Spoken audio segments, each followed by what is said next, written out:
Good afternoon. Social housing staff in the city have voted in favor of a strike mandate. It comes amid growing concerns over violence some workers experience on the job. CTV's Janice Golding is live with the details. Janice. Hi, Nathan. Yes, Toronto community housing and senior housing workers have voted overwhelmingly in favor of a strike mandate. At a news conference this morning, CUPE Local 79, which is the workers' union, says that 98% of staff at TCHC has voted in favor of a strike mandate, and 94% of TSHC workers have done the same. The workers say they're very concerned about escalating violence in the workplace and chronic understaffing due to unfilled vacancies. The union has also filed a no-board report with the Provincial Ministry of Labour, and once that report is issued, job action can start within 17 days. The union says staff have continually voiced despair, raising concerns about rising assaults, threats, and harassment. In fact, it says more than 66% have experienced safety concerns in the last year.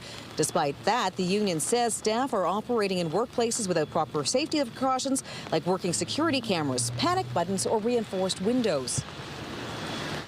Together, these two corporations provide housing to more than 100,000 Torontonians, many of whom live with significant social and economic challenges. Yet both TCHC and TSHC's own budget documents admit that resources haven't kept up with the growing and complex needs of tenants. I travel with tenants alone, and too often I've felt unsafe while simply doing my job. A job that exists to keep people housed and prevent evictions. This past July, our small team of EROs were shaken to its core. One of our dear colleagues was viciously attacked. She was assisting a tenant that was currently at risk of eviction when she was struck across the face with a metal rod. She managed to fight off her attacker, but then the tenant got in their vehicle and attempted to run her over with her car. This incident could have ended in tragedy. The union says these workers support low and moderate income Canadians, or Torontonians rather, in more than 2,100 buildings. We are awaiting responses from their employers. Reporting live, Janice Golding. Now back to Nathan. Thank you, Janice. A driver has life-threatening injuries after a crash between an SUV and construction vehicle in North York early this morning. Police say the crash happened around 2:45 at Weston Road and Fenmar Drive. The driver of the SUV had to be extricated from the vehicle. He's fighting for his life in hospital. The man on the tractor was also hurt, but his injuries are not life-threatening. Weston Road is closed in both directions between Fenmar Drive and Tor York for the investigation. A fire in Brampton has claimed the life of a senior. The flames were in an upper floor unit of a building on Hanover Drive near Queen Street and Bramalea Road. Police say a woman was found without vital signs. She was pronounced dead at the scene. I lost my best friend. You know, she was my daughter. Now where I'm gonna go? Because I don't have best friends. I don't have nobody. She was everybody. So now when I'm bored, I don't know where I'm gonna go. She was the place when I feel the world is giving me hard time. I go, I put my head on her shoulder. I forget everything. She always pray for me and bless me. So yeah, it's very hard. With an investigation underway, early indications are cooking could be a possible cause of the fire. Durham Regional Police are investigating a stabbing east of Oshawa. The CTV News chopper was over the scene near Lake Breeze Drive and Toronto Street in Newcastle. Durham Regional Police say a female victim's in hospital with serious injuries and a male is in police custody. Investigators also say there is no concern for public safety. And here in the city, police are investigating a suspected arson in the St. Jamestown area. Around 9:40 this morning, Toronto Fire says crews responded to an apartment building at Jarvis and Wellesley. They found a fire in a storage locker in the underground parking. It was put out with no injuries reported. Still, the Office of the Fire Marshal has been notified, and police are looking for a suspect seen fleeing, heading north on Jarvis. An 8-year-old girl has died after being struck by a vehicle in Oakville. Police say the driver left the roadway and struck the girl and her mother. CTV's John Musselman joins us live from the scene this afternoon with the details. John. Michelle, this is, as you can imagine, a devastating situation. It just happened behind me yesterday afternoon around 4 o'clock. We'll show you some video that was shot yesterday. According to Halton Regional Police, a mother and her 8-year-old daughter were walking on this sidewalk on North Services Road West near Dorval. At some point, and it's still undetermined, a 47-year-old man in a car lost control and struck the woman and the young child. Now, both were rushed to hospital, to a trauma center. There was life-saving efforts made to save the 8-year-old child, but she did not survive. Her mother remains in hospital at this hour. We have been told by police that the driver of that car has since been charged in connection with this case. Here's what Halton Regional Police were able to tell us last night. If you did see what happened today, obviously we would be looking for as many witnesses, dash cam video, for example, that we can. So please contact our general line with the Halton Regional Police Service if you did witness anything that happened today, and you will be put in contact with an investigator. Now, this pathway sidewalk is just adjacent to the QEW. There are some industrial and financial buildings in this area, but not a lot of residential areas nearby. We're still trying to determine where this mother and child were headed. Reporting live from the scene, I'm John Musselman. I'll send it back to you. Thank you, John. Also today, Toronto police are asking for the public's help finding a missing woman. Police shared this image of 74-year-old Lynn. They say she was last seen around 7 o'clock yesterday evening in the area of Victoria Park Avenue and Cassandra Boulevard, close to Ellesmere. Police have set up a command post in the area as they keep up this search. They're asking anyone who might have seen Lynn to contact them. She's described as 5'4" with gray hair, last seen wearing a green winter jacket, gray leggings, and black shoes. Toronto police say several community safety indicators are trending in the right direction. Compared to last year, auto thefts have decreased by over 30%. Break-and-enters are down more than 12%. Homicides are down almost 54%. And shootings and firearm discharges are down over 43%. Police say they're mindful of longer-term crime trends and will continue to keep up efforts to address gun violence, reduce response times, and address other challenges. Deputy Chief Rob Johnson also thanked officers for their work keeping crowds safe during the Blue Jays playoff run. Members of the Jamaican community and Friends of the Island Nation gathered last night to help raise funds in the wake of Hurricane Melissa. CTV's Andrea Case has the details.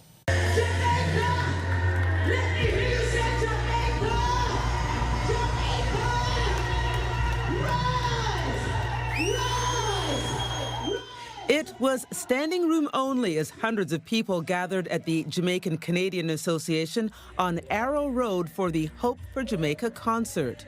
If you love Jamaica, make some noise. A benefit concert to raise funds to support the relief efforts for those impacted by Hurricane Melissa. Sylvanus Thompson is the Emergency Relief Response Coordinator for the JCA. Almost every person in the diaspora in Canada, Jamaican diaspora in Canada, has a relative or friend in Jamaica.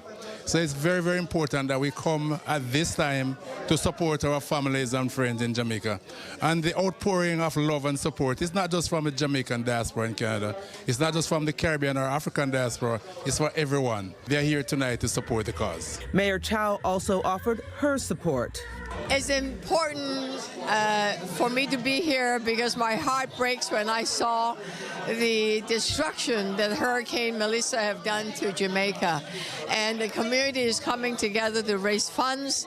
I'm here to support the community effort, but also saying that there are many fire stations that are now open for the Torontonians to donate non-perishable goods, hygiene products, bring it into the fire station near you. We need it. All the funds that we're raising are all the relief efforts that we're doing. Everything goes to the Office of Disaster Preparedness and Emergency Management in Jamaica. That is the agency with responsibility for disaster relief efforts right across the island of Jamaica. Andrea Case, CTV News.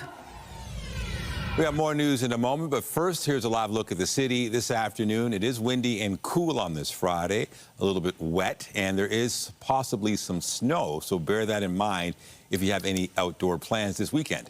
Jessica Smith is here with a look at how things are right now. Hey, Jess. We are definitely into that kind of transition, right, towards that more wintry weather. We've got rain right now, really gusty southwesterly winds. They become northwesterly tomorrow, and Sunday is the day we are watching out for that likelihood of some light snow. Now, depending on where you are in southern Ontario, the GTA will depend on what you're going to see. But for now, we're dealing with the rain. Not an all-day affair. You do get a break into the afternoon. Relatively mild, all things considered. We are going to see our daytime high sitting just above that seasonal point. And as we head in towards the day tomorrow, we're hovering just below. Right now, through the islands over towards Pearson, again, active weather, but still on the positive side. As we head into this evening, sitting right around 5 degrees, but that wind shifts northwesterly and it gets cold and it stays cold. Coming up, I'll have a full look at your long-range forecast. We'll break down the snow. I know it's not a word everybody loves to hear this time of year, but 'tis the season. All those details coming up. Right now, it's back over to Michelle. Thanks, Jessica. Alberta Conservative MP Matt Jeneroux is resigning after making the announcement in a letter posted to social media. It comes just 2 days after another MP crossed the floor to join the Liberals. CTV's Jeremy Charon was standing by with more from Ottawa. Lots going on. Jeremy, what can you tell us about this resignation? Yeah, Michelle, look, this is a resignation that is putting the Conservative Party once again in the spotlight when it comes to challenges the party is facing. As you've touched on Budget Day, it was Chris d'Entremont who crossed the floor and spelled trouble for the Conservatives, of course. Then there was all kinds of talks and rumors about whether or not there would be more floor crossers. What we saw yesterday was Matt Jeneroux not cross the floor, but announce his resignation from the Conservative Party after rumors had swirled about he being one of the others that could cross the floor. On Wednesday, he was one of 2 Conservative MPs who put out a statement dispelling those rumors and clarifying that he would not be crossing the floor, that in fact he would remain a member of the Conservative Party, for him to only a day later announce his resignation.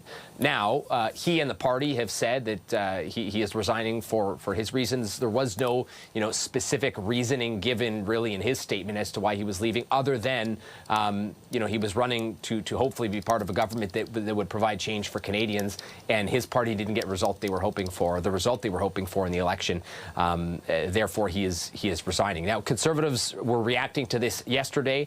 We heard from many of them who had kind words to say about their colleague. Here's a little more reaction from conservative MPs yesterday.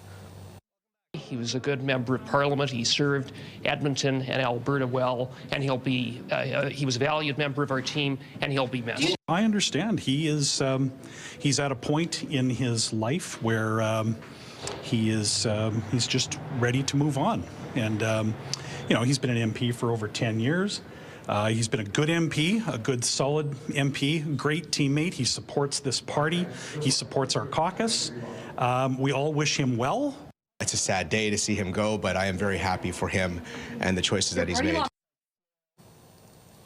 Now, Liberals as well reacted to this news yesterday, questioned the timing, said that this is not a coincidence.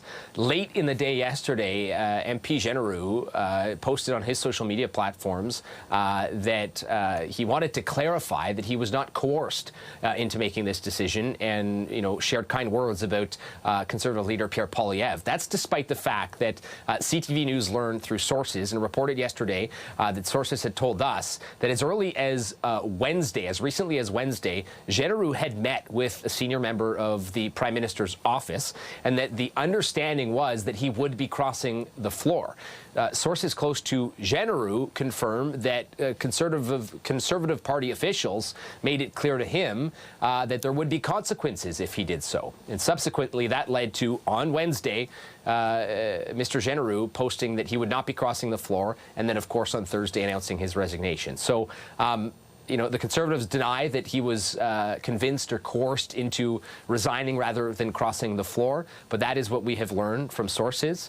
Whether or not that is the reason for him leaving, Michelle, the one thing that is true is that the Conservatives have lost 2 members of their caucus in a very short period of time, and that is an issue that they are going to have to deal with. 2 in a week. So where do they go from here? And is there a sense, I know you're tapped in, there could be more losses on the way? Well, there are a lot of talks, but there have been a lot of talks for some time now. At this point, there has been no other movement, if you will. What we do know is that when it comes to what's next, the timing of all of this is peculiar. You have an MP earlier this week in Chris D'Entremont who crossed the floor on budget day, and then you have Matt Genereux who announced his resignation on the first day of 3 confidence votes happening in the House. He did not vote on the Conservative sub-amendment vote that happened in the House yesterday, an important vote in the budget. It was a confidence matter. And so it means that moving forward, numbers are going to matter even more than they already did for the Conservatives, because it would appear they can't count on one more vote from Matt Genereux, although Pierre Poilievre has said that he won't be resigning officially until the spring. He didn't vote yesterday. So it would appear maybe they can't rely on his vote moving forward. But it also means that there will be more conversations now about a leadership review for Pierre Poilievre early next year, now that he's seen 2 members of his caucus leave in a short amount of time, and who knows what happens between now and then, right? So there are certainly many questions that this party is going to face moving forward. CTV's Jeremy Charon live for us in Ottawa today. Thank you. Anytime. The Prime Minister is in Toronto for a speech this afternoon at the Canadian Club, followed by a fireside chat. This morning, he toured Harbourfront Centre, stopping to talk with some ceramic artists. My wife is a ceramicist. Oh, really? She does, basically, some functional.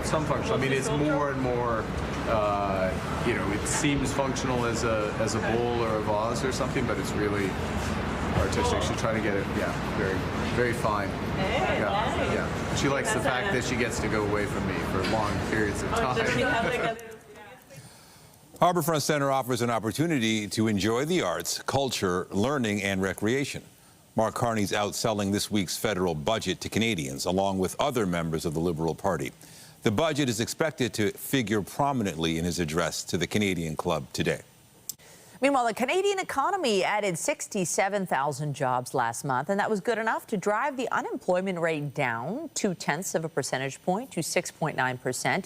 October's growth was driven by part-time work, with 85,000 positions added. The wholesale and retail trade sector saw the most growth, followed by transportation and warehousing. It was the second straight month of surprise job gains. Ontario led job growth provincially, with 55,000 positions added.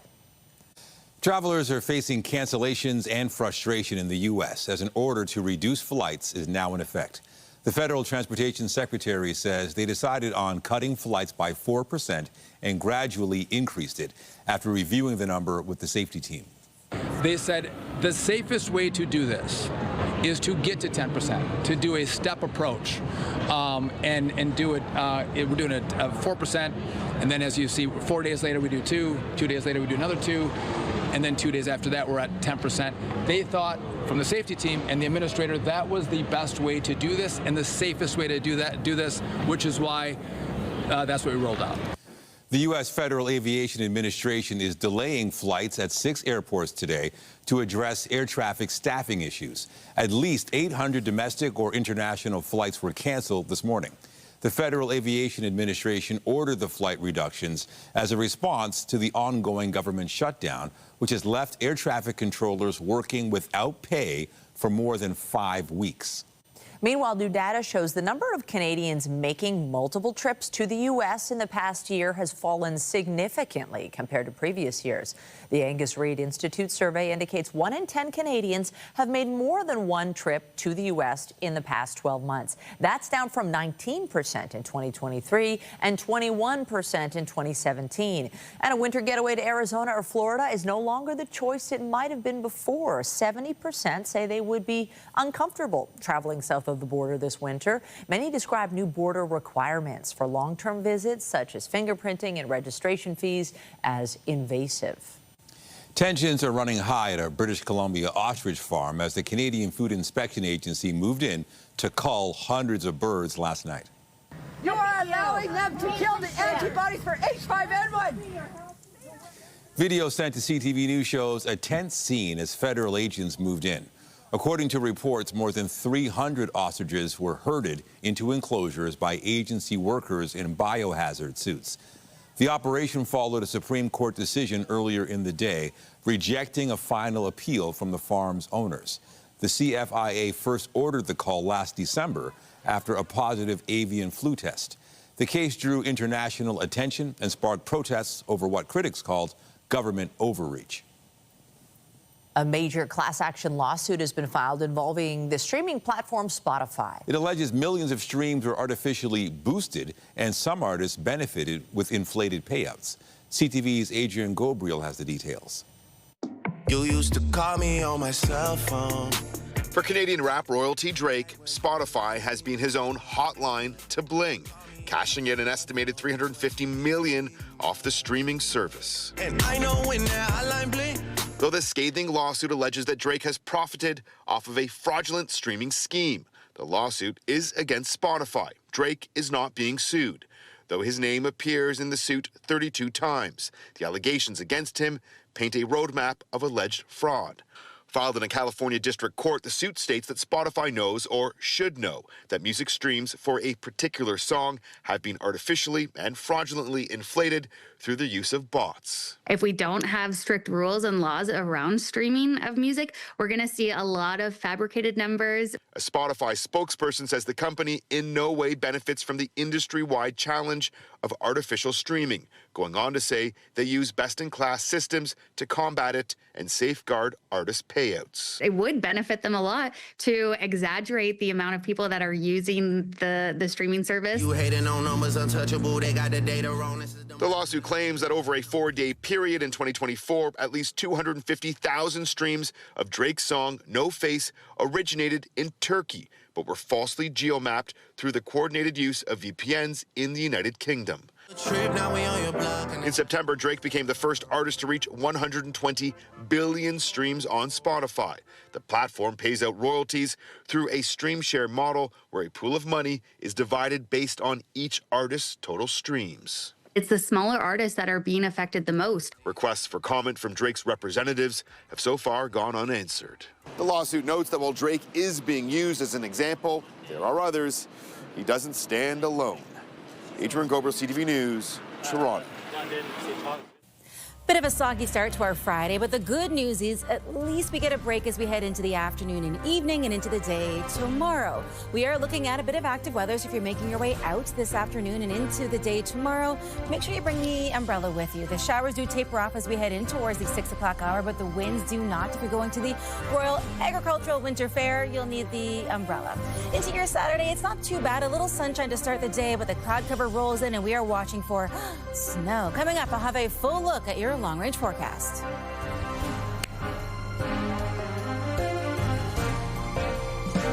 When you see it happen, send it to CTV News. Text 10400 from your screen to ours. Text 10400. It's Friday and definitely a little bit wet, noticing the umbrellas out with all our reporters and some wind in the mix, but at least it's not too cold. Right, but definitely, as Jess was saying, it is a transition. Things are changing. You have to pack for everything this time of year. So maybe a little bit of winter in the morning and spring in the afternoon. We are seeing that transition take place as we head through the next couple of days. So if you're heading out this afternoon, as Michelle said, not necessarily that cold, but it is going to be very, very windy. And it just gets windier as we head into the day tomorrow, just a cooler wind. Weather is brought to you by the Presler Law Firm.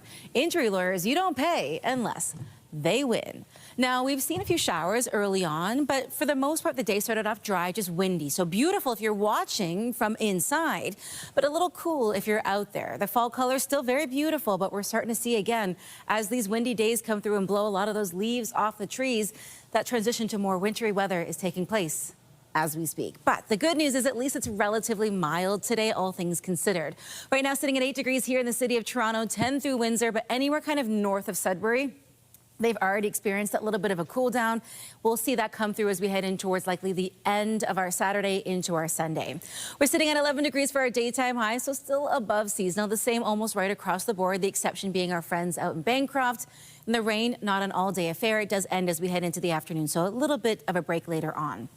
Overnight dropping down to about 5 degrees. So again, holding on above seasonal. We get the break in the afternoon. Overnight, we see a little bit of shower activity return before another break. Sunday really is a day where we're watching for snow. This is the first system as it pushes its way through. Rain for us, for our friends to the north, a little bit more in the way of that heavier snow. These lows will push through. Again, a bit of a break tonight and into the start of the day tomorrow before another system south of the border crosses over, bringing our likely first snowfall, at least for the GTA. Not a ton, but it'll be noticeable. As we head in towards 6 o'clock, again, relatively dry for the drive if you're heading home, kicking off your weekend. We get through the overnight and into the start of your Saturday. Some sunshine, a bit of a break. For me, anyways, I can help transition better into the winter season, at least when there is some sunshine out there. As we head into the lunch hour, again, really beautiful. If you have errands to run, Saturday probably your day, because Sunday a little bit less exciting because of all the active weather. As it pushes through our Sunday morning, again, we're likely to see a little bit more in the way of a light snow or mixing for us here in the downtown core in the GTA. Heavier as far as snow goes for areas further north. But we'll watch this as we head into the day because it does get quite a bit cooler. Regardless, this is that transition into that winter season, so be careful if you're driving anywhere to the north through your Sunday. Temperature-wise, still relatively mild Friday, Saturday. Sunday, we see that drastic cool down. It is a little bit below that seasonal point across the board. And then the flurries will start to taper out into your Monday morning. We get a little more sunshine. So again, not necessarily a massive snow event, but the first one we've had, so it always kind of is a bit of a shock to the system. Heading in towards your Tuesday for Remembrance Day, it is overcast, but it is likely to stay dry. Hopefully this helps you plan. Michelle, Nathan, I'll send things back to you. It sure does. Thank you, Jess. Thank you. Well, the snow may not be falling just yet, but Mississauga is looking ahead. The city's released their winter maintenance plan, including new fines for residents who park on city streets during major snow events. The city of Mississauga has its eye on the coming storm. More than 800 pieces of snow removal equipment are ready to go, including these new machines that will help clear snow that can block the end of driveways. Windrow is that pile of snow at the end of the driveway after the plow clears the street. We'll have another piece of equipment coming afterwards to clear a minimum of a 3-meter wide opening at the bottom of the driveway so residents can get in and out of their driveways easier. The city of Mississauga approved this added $15 million expenditure in the snow removal budget, which now totals $52 million. The city will also increase its sidewalk clearing capabilities by adding 900 kilometers of city sidewalks. For safety, to making sure that our residents are able to move safely, regardless of if they're walking, using transit, or driving. And to make snow clearing more efficient, the city's introduced a new penalty for people who park on city streets when plows are out. It wants to avoid situations like this when a plow operator can't get past vehicles parked on both sides of the street. We're out, worst weather conditions possible. Get to a situation like this, you saw the wing plow, we can't get through, adds multiple hours to our operation. According to the Mississauga winter parking restrictions, expect a $150 fine for those who park vehicles on the road when the city declares a winter parking restriction and plows are out. Residents will be advised of citywide winter restrictions on its website and on social media channels. To avoid this, we encourage them not to park on the roadway when it snows and to stay up to date on the winter citywide winter parking restriction through our website. The city of Mississauga says it will clear priority roads first after any significant snowfall for emergency vehicles in transit. Residential roads will be cleared within 24 to 36 hours after the snow has stopped. This is the calm before the snow. Back in Toronto, there's a major downtown subway closure to keep in mind this weekend. Line 1 trains won't be running between St. George and St. Andrews stations on Saturday or Sunday. The TTC says this closure is to allow for planned station work. And while Wheel-Trans service will be available, shuttle buses will not be running. Instead, officials say riders can take the Yonge side of the downtown U and surface routes to reach their destinations. And then starting late tonight, GO trains will not be running all weekend on the Kitchener line. Metrolink says crews are expanding the line to enable two-way all-day service. Replacement buses will run from Mount Pleasant, Brampton, Innovation District, and Bramalea GO stations to the Highway 407 bus terminal. Replacement buses will also run instead of Union Pearson Express trains. They will not stop at Bloor or Weston GO. Still ahead, shining a light on new cancer research from Wilfrid Laurier University that measures the brain's glow. We'll illuminate your mind after the break.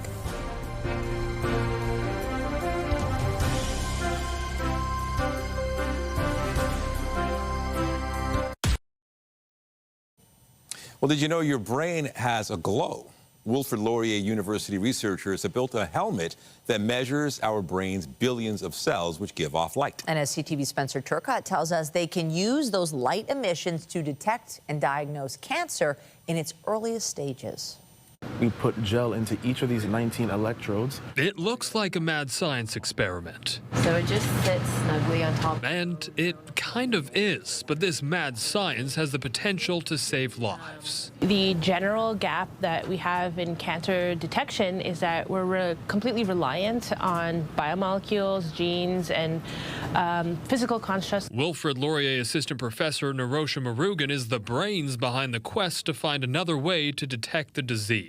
Her team of researchers landed on the light that our cells emit. If we're trying to look for a way to non-invasively detect brain cancer, with one of the most common aggressive forms is glioblastoma, we kind of need to tease apart the signals. So using ultra-sensitive detectors to pick up individual photons, sensors in this helmet record the electrical and photonic landscape of our brains. Our goal is to detect cancer in the earliest form. It's really consistent, a few spikes. The trouble with current cancer detection technology is that it requires an accumulation of cancer tissue captured by imaging or biomarkers that may be hard to access or is too far along once found. What we mean by early is that when that single cell starts to make a decision to go from its healthy state to something that's what we consider not normal. Catching it at the single cell level could lead to earlier diagnoses and lower risk of mortality. Now Murugan is working with a medical oncologist to track patients undergoing chemotherapy to see if they can identify cognitive impairments following treatment. If successful, the magnetic fields may also have the ability to halt progression of psychiatric illnesses. I think our technology has the potential to be on the preventative side. A no-brainer in her eyes when it comes to pushing cancer research and overall wellness ahead. Spencer Turcott, CTV News, Waterloo. Toronto Raptors are looking for their fourth win in a row tonight. On a handoff for Scotty, recognizes clock, strip, scoops it up and finishes. That was not a pretty... The Raptors are coming off a 128-100 win over the visiting Milwaukee Bucks on Tuesday. Tonight, they're in Atlanta, who are also winners in their game Tuesday. Tonight will be Toronto's second group stage game in the NBA Cup. The team opened the in-season tournament with a win October 31st.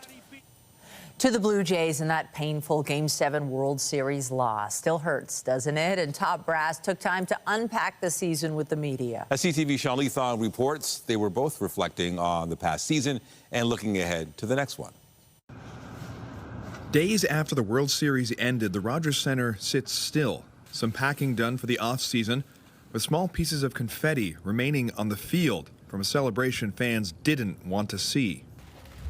Not far away, Blue Jays president Mark Shapiro were giving his year-end news conference with a different feeling than in years past. When you think about giving your life to working in sports, you do so for the moments that you think you might be able to lift a community. But you never imagine what it could mean to lift a community coast to coast. This year's Jays team got within one run of winning the World Series and seemed to captivate not just Toronto but the country. Shapiro saying that it was for reasons beyond wins and losses. This is a world-class city, you know, an incredible place to play. It's the best ballpark, or one of the best ballparks in all of Major League Baseball. We care deeply about our players. I think that you know, their families and wives have been testament to that over the past week. While fans may not be ready to let this team go, the business of baseball is moving on. Bench coach Don Mattingly will not return next season after having been with the club for 3 years. Pitcher Shane Bieber will return, which has been welcomed by the club and fans. Pitchers Chris Bassett and Max Scherzer have expressed a desire to return but are free agents. And then there's the question of Bo Bichette, the team confirming they have made a qualifying offer but expect Bichette to test the open market. GM Ross Atkins saying the Blue Jays will be a bidder for Bichette, but there are no guarantees fan favorites will be back. Constantly be thinking about getting better, and that is one way to think about carrying on what has already occurred and improving upon what was good, but you just have to be open to other ways to doing it. But within the Blue Jays front office, there's a new bar for success as the comeback kids who almost won it all. You never go into a planning cycle, which is what Ross is leading our group through right now, in the process of leading our group through, without some understanding that you just can't recreate something identical. You know, you've got to build off of what happened. And now that season is in the rearview mirror, and work begins on building for 2026.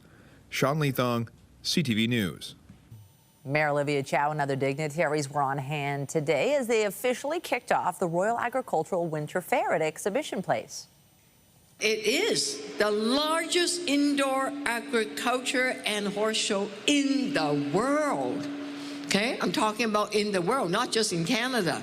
Each year, more than 300,000 people come and visit and celebrate the best of Canadian agriculture, food, horsemanship, and there are more than 5,000 animals here. Whether it's in competition or educational demonstrations, the standard for excellence are second to none. And you can check out the Royal Agricultural Winter Fair through to November 16th, and we'll have a look at all the activities and the attractions to check out on CTV News at 5 and 6. Short break. More work. Get Toronto's top stories, breaking news alerts, and watch live. Download the CTV News app.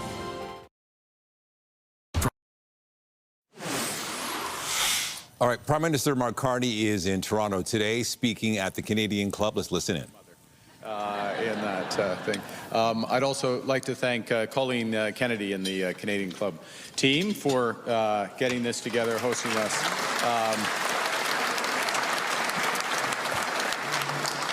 And our sponsors. TD felt a bit, because they're always last in the order, so I'm going to start with TD and work my way to Agnew Eagle, and then remember that I can remember Canada Life, but not the other one, because there is a fourth, right? There is a fourth. Bruce Power.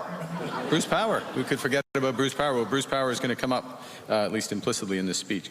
Look, it is an honor. I'm very grateful to have this platform this evening, or this afternoon. It will be the evening by the time I finish. Did anyone actually watch? Did anyone watch Champagne's budget speech, by the way? I had to. I was sitting next to him. And hour and 20 minutes. Hour and 20 minutes. So this will be slightly shorter than Champagne, who I see is coming to the Canadian Club, if I'm not mistaken. Yeah. So take the afternoon off when you come for that. But every word is gold from him. But the main thing is Amber is going to interview me shortly, and then you're going to have some questions. But I'm going to spend 15 minutes probably. I was only given 10, but I'm going to spend 15. Champagne minutes, 15 champagne minutes going through a few things about the budget. And in part because, just starting with this platform, the Canadian Club, obviously, illustrious history here, and prime ministers have come here over the years, and occasionally at times of profound change. William Lyon Mackenzie King visited this forum to promote the war effort and the aftermath in 1943. Brian Mulroney came to the club in 1988 to argue for a free trade agreement with the United States. I'd like to argue for a free trade agreement with the United States. He was a little more successful on that. But no, he argued for that successfully, as we all know, and was prescient because this was on the cusp of what was would become a decades-long process of greater openness and deeper integration around the world that led to great prosperity. So the point is that, history of nations, certainly the history of Canada, is punctuated by such times when our actions can be decisive. And we're in one now, to be clear. We're in one now. Technological change is accelerating rapidly. The world has become more dangerous and divided, and that decades-long process of an ever closer economic relationship between Canada and the United States is over. And as a consequence of particularly that last point, many of our former strengths, based on our close ties to America, have become our vulnerabilities. And this is happening fast. This is not a transition, it's a rupture. And it means that our economic strategy needs to change dramatically and rapidly. And that's the context, that was the context for Tuesday's budget, the first of our government. Now, in the budget, we estimate that U.S. tariffs and the uncertainty that they're creating will cost Canadians about 1.8% of our GDP. Translating that, it's about $50 billion lost from our economy, the equivalent of about $1,300 for every Canadian. And if we don't act now, those losses will only grow. So part of our point is that nostalgia is not a strategy. The U.S. has changed, that's their right. But we must respond. That is our imperative. What the budget does is it builds Canada strong by focusing on what we can control. And that's building at home to protect and empower Canadians. It's boosting our productivity to drive lasting prosperity. It's transforming how government works for you. And it's diversifying our trade partners to create more opportunity and greater independence. We estimate that the budget, measures in the budget will help unleash over $1 trillion in investment over the next 5 years. And that alone will increase our GDP by 3.5%. That's about $3,500 for every Canadian. In other words, twice of what's being taken from us. Le budget 2025 est la nouvelle stratégie économique dont le Canada a besoin pour relever ce défi et en sortir. To take up this challenge and come out even stronger. Canada confiant. A confident Canada that is taking its future in control. To achieve that, we need to attack the long-standing economic issues that go beyond tariffs. So what I'd like to do is highlight a few elements of that strategy before that conversation with Amber. The first, as I said, we are building at home by making generational investments. We're working to create the right conditions to get big things built in Canada. In June, we passed the One Canadian Economy Act to remove federal barriers to internal trade and to fast-track the approval of nation-building projects. In August, we opened the Major Projects Office, headed by one of Canada's most accomplished CEOs, Don Farrell. That office is a single point of contact to get nation-building projects built faster, projects that will connect, diversify, and propel our economy forward. Projects that will expand our exports to new partners, and projects that will create hundreds of thousands of good-paying union jobs for Canadian workers. Last month, we announced the first tranche of these major projects, $60 billion in investments in nuclear power, in LNG, carbon capture, critical minerals, and new trade corridors. Ces projets comprennent des ports, des corridors énergétiques, include energy corridors, critical mineral projects, and clean energy initiatives that will allow our economy to be better connected and diversify our industries. It will also allow us to access new markets and create well-paid careers. The first 5 projects assigned to the Major Projects Office will represent a total of... We're listening to Prime Minister Mark Carney speaking at the Canadian Club in Toronto, and he just talked about the challenging times that we're in right now, the new economic relationship with the U.S. and how it has to change. And that's what he says his budget is all about, which he's trying to sell. He calls it a response to the situation, and the need now is to build at home, and that's in the budget, to diversify trade partners and create jobs. Now, the first confidence vote survived yesterday, just a note. The second confidence vote is scheduled for today, and the Liberals need 2 more opposition MPs to reach the votes needed. Of course, we'll keep on following this story. We'll give you a recap of what he has to say here at 5 and 6 tonight and online at ctvnewstoronto.ca. More news after the break. Stay with us.